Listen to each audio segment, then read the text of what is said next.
Tere keskpäevast teile kõigile. Kuidas mina täna siia sattusin? Ma olin nii nahaalne eestlane, ma kutsusin ennast ise. Sest kui Kristel kirjutas mulle vist millalgi veebruaris, et kuule, meil on see naiste konverents tulemas, et tuled kõnelema, et see on laupäevane päev, siis minu vastus oli, et esimene variant, mis ta mulle pakkus, oli, see mulle ei sobinud, sest mul oli sellele järgneval päeval ma pidin oma kodukoguduses jutlustama. Ja see variant, et ma torman Hiiumaale niimoodi, et hommikul poolest ööst tulen Tallinnast ära ja siis kohe konverentsi lõpus torman tagasi, et kui ma tulen naiste konverentsile rääkima sellest, kuidas juhtida oma elu autot aeglasema tempoga, siis mina niimoodi ei tule. Ja siis tulemus oli see, et konverentsi kuupäeva muudeti, ma küll loodan, see ei olnud ainult minu pärast, aga kui oli, siis igal juhul aitäh teile. Ja ma tulin reedel juba üle ja ütlesin Kristelile, et siis ma paluks võimalust, et ma tahan pühapäeval olla teie koguduses. Ma juba olen Hiiumaal, juba olen siin, et siin teie koguduses ma ei ole enne käinud ja mis tal siis üle jäi, siis ta pidi mu vastu võtma. Nii et ma olin nii nahaalne, kutsusin ennast täitsa ise. Aga täna on paljudes mõtetes eriline päev. Üks on see, et on lihtsalt imeilus kevad. Üks tunnistus, mida te veel ei ole kuulnud. Ma kohtasin Anneli Veevot 21. märts vist oli, kui oli Tallinnas üks suur missioonikonverents. Ja sain Anneliga seal kokku ja rääkisime sellest Hiiumaale tulemisest ja tema ütles, et et meil on seal ülemise korrusega on kokku lepitud, et selleks nädalavahetuseks tuleb imeline ilm. Või tema ütles laupäevaks. Ma ütlesin, aga mina tulen reedel praamiga üle, et siis äkki pikendate seda nagu reedeks ka või. Ja, et terve nädalavahetus meil on kokku lepitud, et tuleb ilus ilm. No, ongi. Neljapäeval oli Tallinnas veel väga tuuline. Aga reedel, kui ma üle tulin, oli meripeegel siile ja nüüd, kui ma tagasi lähen, tundub, et on jälle. Ja siis see eilne päev oli fantastiline. Juba see, et see toimus seal Suuremõisa lossis, lähed seal uksest sisse, siis oli kohe selline tunne, et ma oleks pidanud Kristi Ugamilt mõisaproua kleiti laenama, et sinna tulla. See keskkond ise ja kõik see on nii uhke ja selline väärtuslik ja tekitab endast kohe sellise tunde, et sa oled oodatud, sa oled ilus, sa oled väärtuslik ja nii edasi. Ja siis täna on ka eriline päev. Hea küll, iga päev on eriline päev issandas.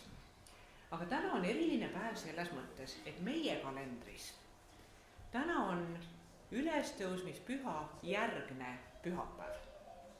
Õigeusu kirikus on täna nüüd ülestõusmispüha, aga meie tähistasime ülestõusmispüha eelmisel nädalal. Ja kas te usute või mitte, mina poolt selle peale mõtelnud varem, aga täna hommikul Meego Remmel pani ühe postituse Facebooki, tänane päev on piiblis kirjas. Päriselt. Sest piiblis on kirjas 8 päeva peale Jeesuse ülestõusmist Jeesus ilmus Toomale. Täna on 8 päeva peale ülestõusmispüha, ehk siis tänase päeva nimi, saage tuttavaks, tutvustan teile ka, on Toomale ilmumise pühapäev. Toomast tuleb meil juttu, aga seda päeva nime ma ei teadnud. Ja täna nüüd mina tahan teile rääkidagi sellest, mida see tähendab, mida jüngritele tähendas see, et on ülestõusmispüha järgne pühapäev. Vaadake, meie teame kogu seda lugu. Meie teame, mis edasi sai. Meie teame 2000 aastat edasi, mis edasi sai. Meie teame, miks Jeesus pidi surema, et ta tõusis üles, et siis tema läks taevasse, aga siis tuli 4 pühipäev ja sealt edasi. Jüngrid ei teadnud sellest midagi. Jeesus oli neile rääkinud et tema nüüd peab surema ja üles tõusma ja nii edasi. Nad ei saanud sellest mitte midagi aru. Nemad nägid, et see Messias, keda nad olid oodanud, kelle järgimisele nad olid ohverdanud 3 aastat oma elust, tapeti ära. Ei mingisugust revolutsiooni, ei mingisugust riigipööret, Rooma sõdurid on seal, kus nad ikka on. See kõik oli mõttetu või? Ta rääkis huvitavat juttu ja ta tegi imesid, aga ta on surnud. Mis nüüd edasi saab? Mis meist edasi saab? Kui tema ei olnud see Messias, kes siis on? Või milleks kogu seda vabandust väljendust, tsirkust vaja oli siis? Ja siis tuleb ülestõusmispüha hommik. Jälle, meie teame seda lugu, meile see on hästi tuntud. Aga ütleme nii, et kui meie räägime, et eile oli emotsionaalne päev, oligi, siis ülestõusmispüha hommikupäev, ma võin julgelt ütelda, et see oli jüngritele päris emotsionaalne. Kõigepealt varahommikul tulevad mingid naised ja kuulutavad neile, et teate, Jeesuse haud on tühi, meie nägime inglit, tema väidab, Jeesus on üles tõusnud. Kes seda enne kuulnud on? Mis tobedat juttu need naised ajavad? Ja siin teistes evangeeliumites lausa öeldaksegi, et see oli jüngrite meelest tühi jutt ja nad ei uskunud naisi. Siis Peetrus ja Johannes tormasid kohale, astusid sisse tühja hauda, oligi tühi. Samal ajal siis juba need sõdurid, kes olid valvanud Jeesuse hauda, olid juba jooksnud sinna Pilaatuse juurde, et kuulge, teate, meie ei tea, mis toimus, aga oli siuke maavärin ja kivi läks eest ära ja meie ka vist nägime neid ingleid, mis me nüüd teeme. Ja siis Pilaatus andis neile loa hakata levitama kuulujuttu, et kuigi neid pandi sinna seda hauda valvama just selleks, et jüngrid ei varastaks ära Jeesuse ihu. Aga näe, nüüd haud on tühi. Teeme nii, et te ütlete, et ma ei tea, me jäime korraks magama ja nad ikkagi varastasid selle ihu sealt ära. See jutt juba liikus. Ja siis läheb see päev edasi. Mingil hetkel tuleb Maarja Magdalena tagasi sealt haua juurest ja ütleb, et teate, uskuge või mitte, aga elav Jeesus ilmus mulle, isiklikult mulle, ta rääkis minuga, ma tundsin ta ära, ma usun, et ta elab. Natuke aega hiljem, õhtupoole juba, tulevad 2 jüngrit, nad olid teel Emmausesse, naaberlinna, ja tulid õhtu eel sealt tagasi ja teatasid, et meie ka nägime Jeesust. Meie ka nägime ja ta käis meiega sealt teel ja siis me algul ei saanud aru, et see on Jeesus, aga siis ta murdis meile leiba, me tundsime ta ära ja siis ta kadus. Aga ta on elus.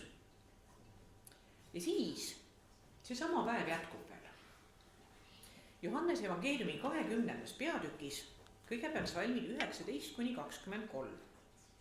Kui nüüd sel samal nädala esimesel päeval oli õhtuaeg, see sama päev, see kõik on nüüd ülestõusmispüha see päev. Ja seal, kuhu jüngrid olid kogunenud, olid uksed lukus, sest nad kartsid juute. Mõistetav. Mina nende asemel kardaksin ka ja mitte vähe. Kui nad on tapnud minu juhi, kes keelab neil tulla ja tappa meid kõiki. Nad kartsid juute. Korraga tuli Jeesus, jäi seisma nende keskele ja ütles neile, rahu teile. Kui ta seda oli öelnud, näitas ta neile oma käsi ja külge. Siis said jüngrid rõõmsaks issandat nähes. Jeesus ütles nüüd neile taas, rahu teile, nõnda nagu isa on läkitanud minu, nõnda saadan ka mina teid. Kui ta seda oli öelnud, puhus ta nende peale ja ütles neile, võtke vastu püha vaim. Kellele te iganes patud andeks annate, neile on need andeks antud. Kellele te patud kinnitate, neile on need kinnitatud. Uksed olid lukus, sest nad kartsid juurde. Täiesti loogiline. Ja ma usun, enamus meist on vähemalt korra oma elus olnud sellises kohas, kus kõik su unistused on korraga purunenud, asjad, mida sa oled Jumalalt oodanud, ei ole nii läinud või on läinud vastupidi. Ja sa kardad täiesti reaalselt, füüsiliselt ja täiesti põhjusega. Jüngrid ei teadnud tol hetkel midagi. Ei sellest, mida tähendab Jeesuse tõotus, ei sellest, millal või kuidas tuleb see 4 pühipäev, mida see nendele tähendab, või sellest, et Jeesus läheb taevasse, nii, aga mis meist saab? Ja siis Jeesus tuli läbi nende lukus uste, nende hirmu keskele tooma neile rahu. Kui sina kardad täiesti reaalse põhjusega, Jeesus suudab tulla läbi sinu lukus ukse läbi selle sinu takistuse, mille sina oled pannud nagu kaitsemüüriks iseenda ümber. Et tuua sinu hirmu asemele rahu.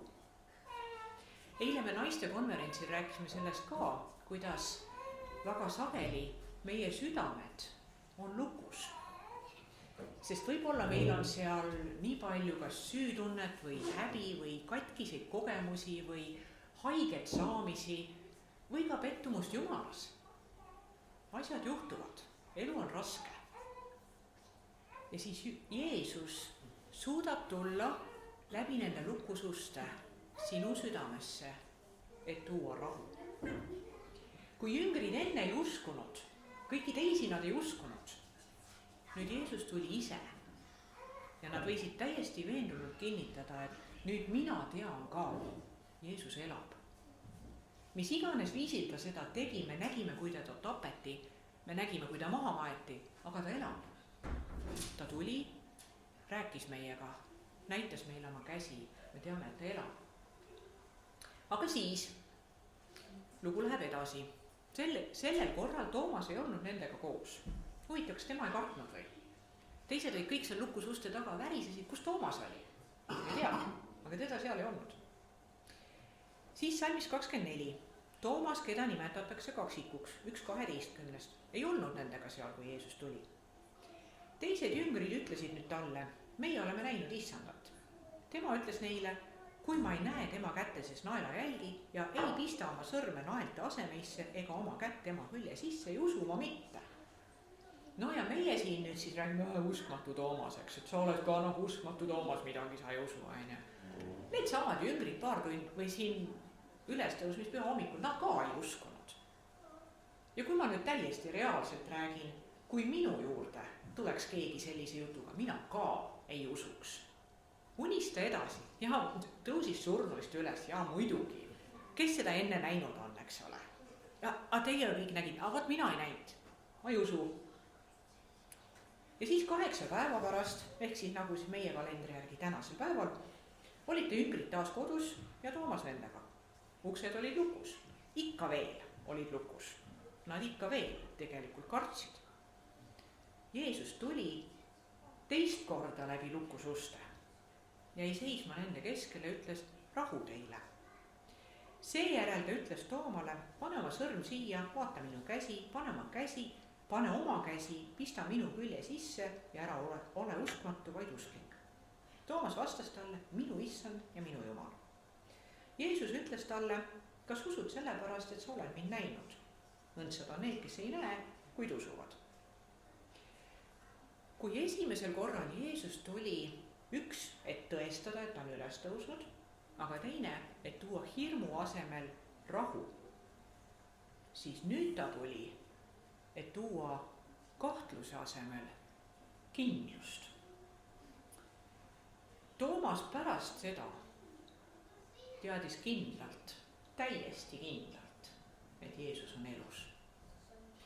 Ja kui keegi teda ei usu, siis ta võib ütelda, vaata selle sama oma sõrmega. Mina katsusin teda, ta lubas. Ma tean, et ta on elus. Kuidas Jumal vastab meie kahtlustele, sõltub tema meelevallast ja tarkusest ja vajadusest. Mõnikord ta vastab väga otse ja väga imeliselt, nii et sul ei ole ruumigi rohkem kahelda. Mõni teine kord ta laseb sul pikalt mõtelda, sest su peas on rasked küsimused, mis on täiesti ausad küsimused. Ja ta lubab seda, et sa kasutadki oma mõistust, oma teadmisi, teiste teadmisi, uurid neid asju ja siis mingil hetkel ta annab vastuse. See on ristiusu üks suurim väärtus, et meie Jumal lubab meil kahelda. Islami Jumal ei luba kahelda. Islami Jumal ei luba Jumala käest mitte midagi, mitte kunagi küsida. Sa ei tohi minna oma isikliku jutuga tema juurde. Sa pead teadma, et sina oled tema ori, tema on seal kuskil kõrgel kaugel, teeb, mis ta tahab ja see on kõik. Meil on eesõigus, kui me niimoodi võime ütelda, et ma võin tulla Jumala ette ausalt, nii nagu ma olen. Kui ma kardan, siis ma ütlen talle seda, kui ma kahtlen, siis ma ütlen talle seda.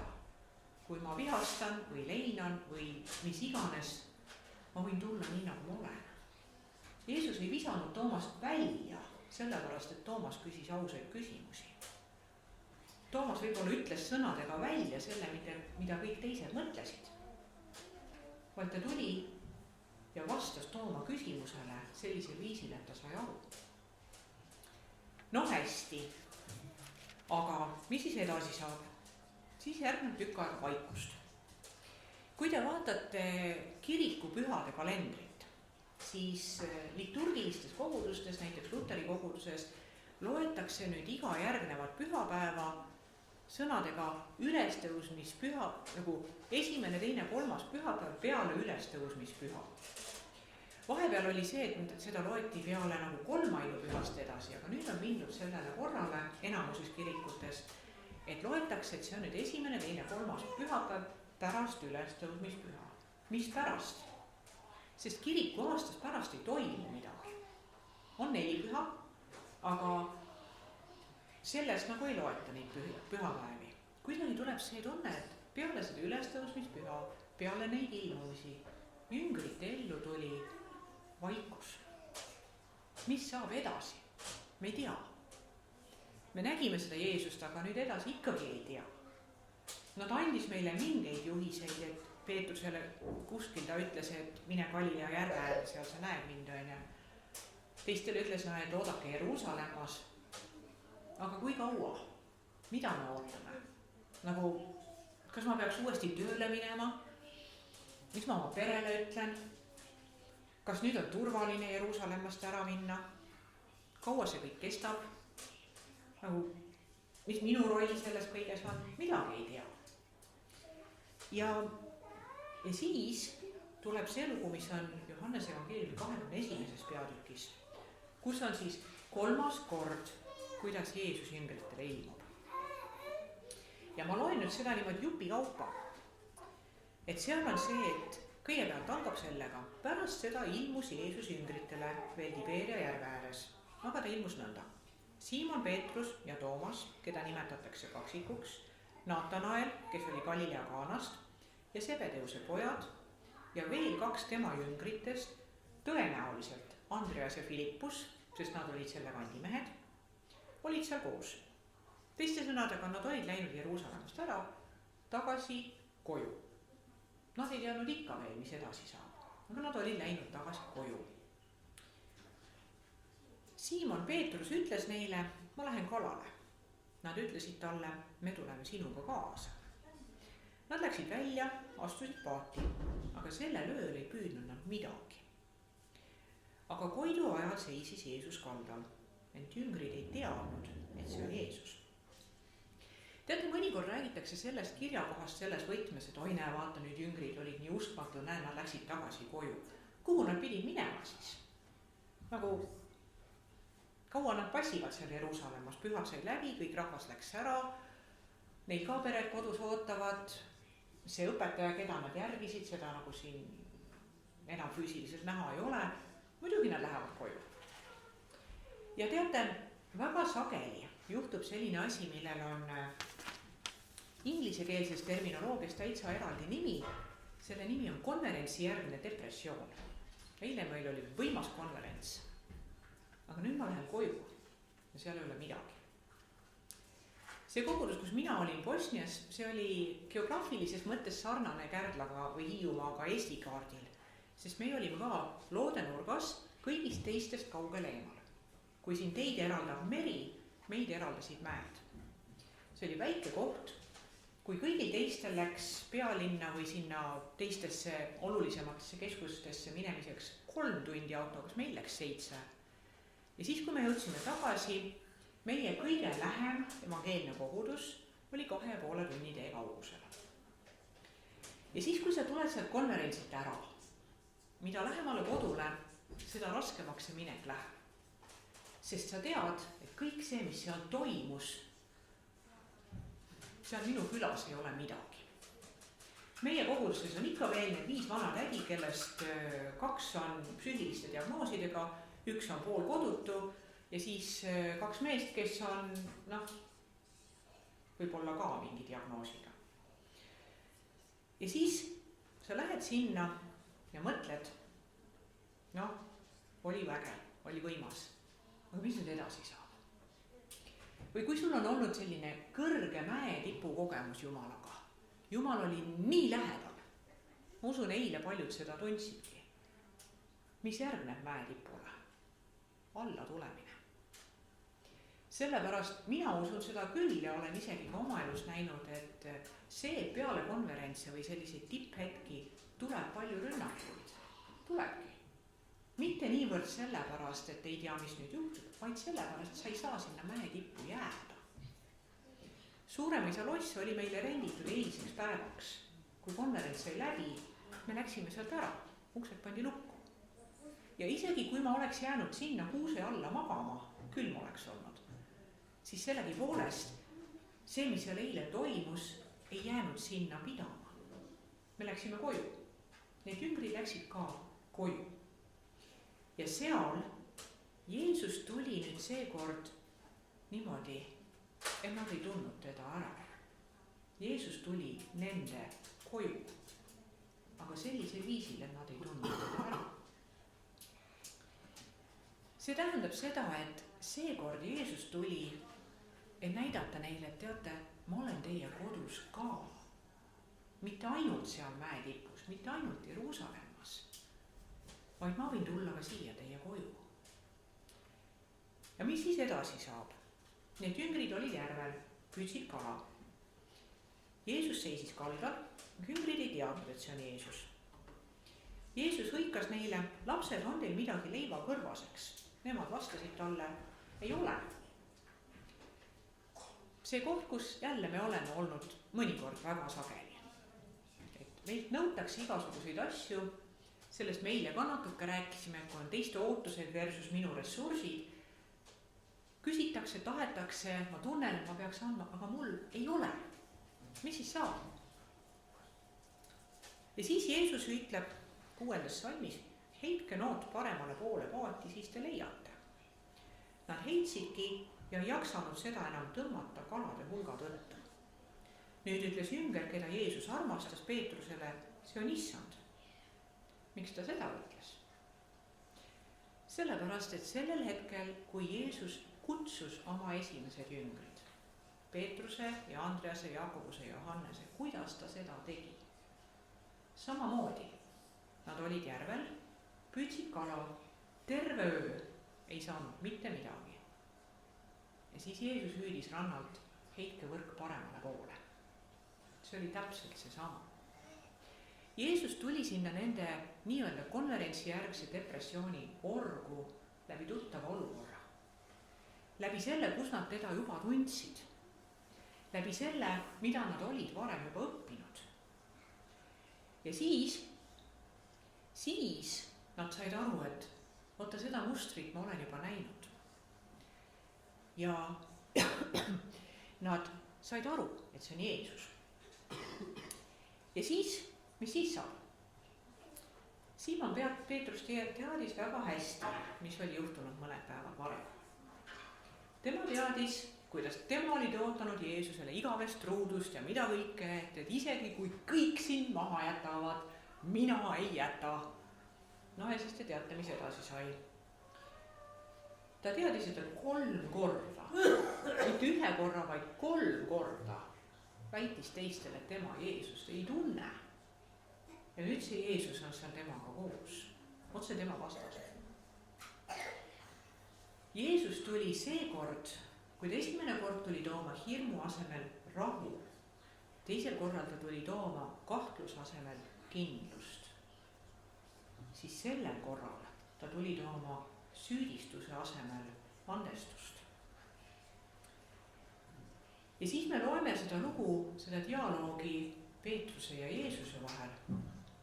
Aga enne veel, kui selleni jõuame, siis on salmid, ma loen uuesti salmi 7 ja siis sealt edasi. Nüüd ütles jünger, keda Jeesus armastas Peetrusele. See on Issand. Siimon Peetrus kuulnud, et see on Issand, võttis kuue ümber, sest oli omasti ja hüppas järve. Kas ta arvas, et ujudes saab kiiremini või? või oli see hoopis pigem nagu selline šokireaktsioon, appi, Jeesus, ja põgenes järve, me ei tea. Aga kindel oli see, et tal oli piinlik, ta teadis kõike, mis toimunud oli. Võttis kuue ümber, sest ta oli alasti, hüppas järve. Ja teised jüngrid tulid paadiga, nad ei olnud ju kaldast kaugemal kui umbes 200 küünart, ehk siin all on, et 200 küünart on umbes 90 kuni 100 meetrit, et ei olnud kaugel. Vedasid noorte kaladega. Kui nad nüüd tulid mäele, nägid nad valmis lõket ja selle peal kala ning leiba. Jeesus ütles neile, tooge neid kalu, mida te praegu püüdsite.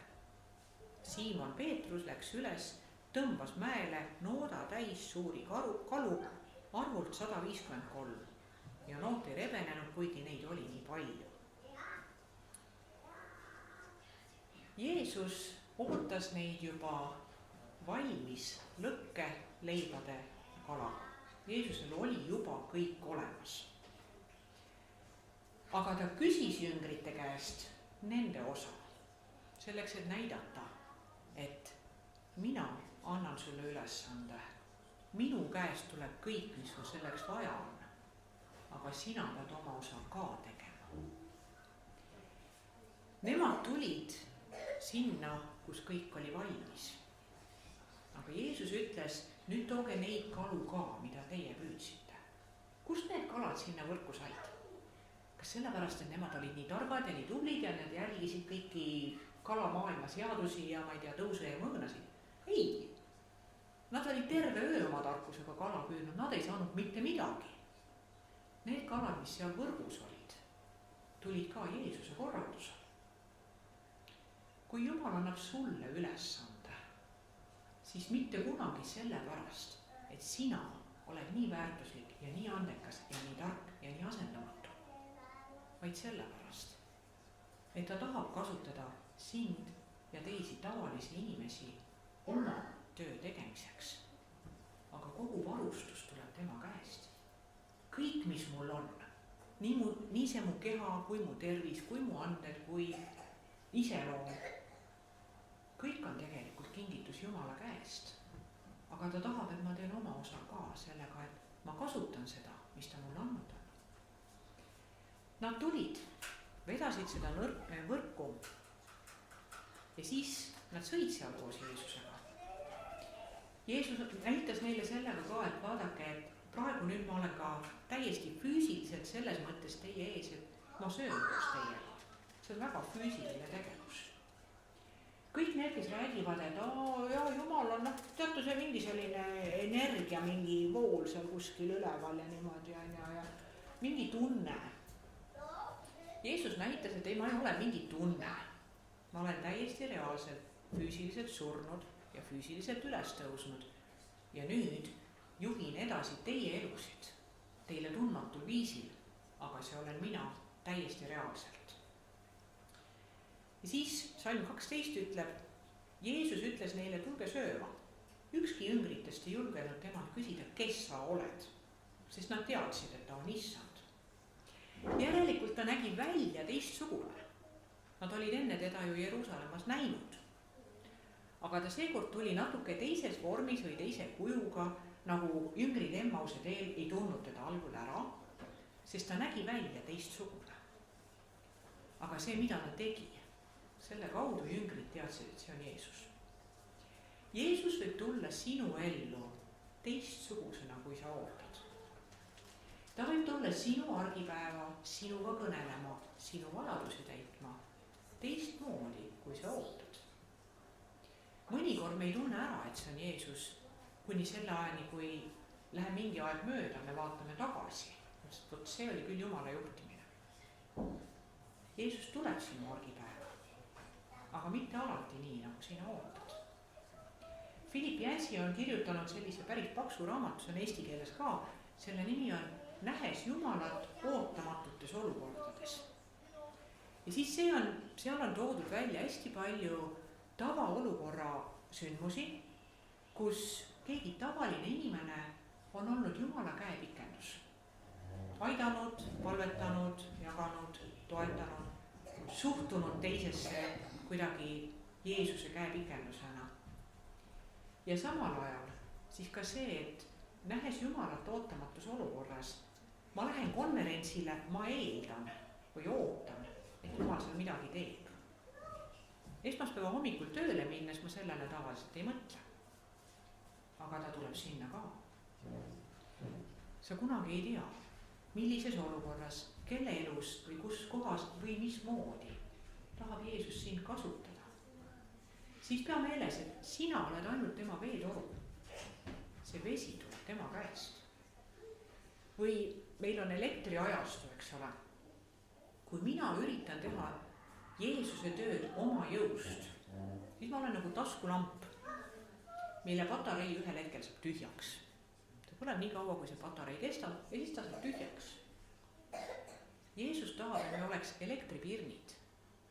Elektripirnil enda sees ei ole üldse valgust või energiat.